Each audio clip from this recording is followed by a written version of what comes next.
বেয়োনেটের আঘাতে আঘাতে রক্তাক্ত করেছ যে মানুষটিকে, সে মানুষটি তো কখনো প্রতিবাদ করেনি। সে বলেনি তার অধিকারের কথা। তারপরও ক্ষান্ত হয়নি তোমাদের রক্তের নেশা। তোমরা রক্তের নদী বইয়ে দিয়েছ, অনেক অনেক মানুষের মনে কষ্ট দিয়েছ। সেই কষ্টের নদী বয়ে গেছে। সেই কষ্টের নদীকে যদি দেখতে পেতে, তাহলে দেখতে সে রক্তের নদী কতটা ভয়াবহ। মানুষের রক্ত খেতে খেতে তোমাদের চেহারা হয়ে গেছে হায়েনার মতো বীভৎস।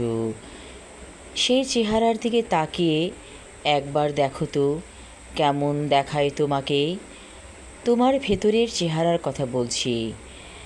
ভেতরের মুখটাকে দেখো, কি বীভৎস সেই হায়েনার রূপ। কখনো কি ভেবে দেখেছ মানুষের মনে আঘাত দিলে মানুষ কত কষ্ট পায়, কত কষ্টে মানুষ কাঁদে? কেন এত আঘাত দিয়েছ নিরীহ মানুষদেরকে? যে মানুষ কখনো প্রতিবাদ করে না, নীরবে কাঁদে, সে প্রতিবাদ করতে ভয় পায়। তাকে জুজুর ভয় দেখিয়ে রেখেছ সারা জীবন। সে কেমন করে প্রতিবাদ করা শিখবে? সে তো প্রতিবাদ করা শিখতে পারেনি। তাই বলে কি তাকে আঘাত দিতে হবে? তার মনের মধ্যে রক্তের কষ্টের নদী বইয়ে দিতে হবে? যে নদী কষ্টের, সে নদী তো রক্তের।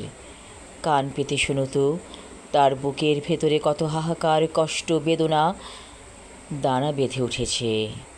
কখনো জানবে না তোমরা। তোমাদের মতো রক্তপিপাসু নরপিশাচের দল শুধু মানুষকে আঘাত করতে জানে। মুখের কথায় যে আঘাত, সে আঘাত আরও ভয়ঙ্কর। সেখানে পিস্তলের দরকার হয় না, গুলির দরকার হয় না। মুখের বুলি তার মনের মধ্যে গুলির মতো বেঁধে এত কষ্টের নদী বইয়ে দিয়ে তোমার কি কোনো উপকার হয়েছে? তবে অবশ্য একটা উপকার, একটা লাভ তোমার হয়েছে। সেটা হচ্ছে তুমি মানুষ হয়েও নরপিশাচের দলে নাম লিখতে পেরেছ।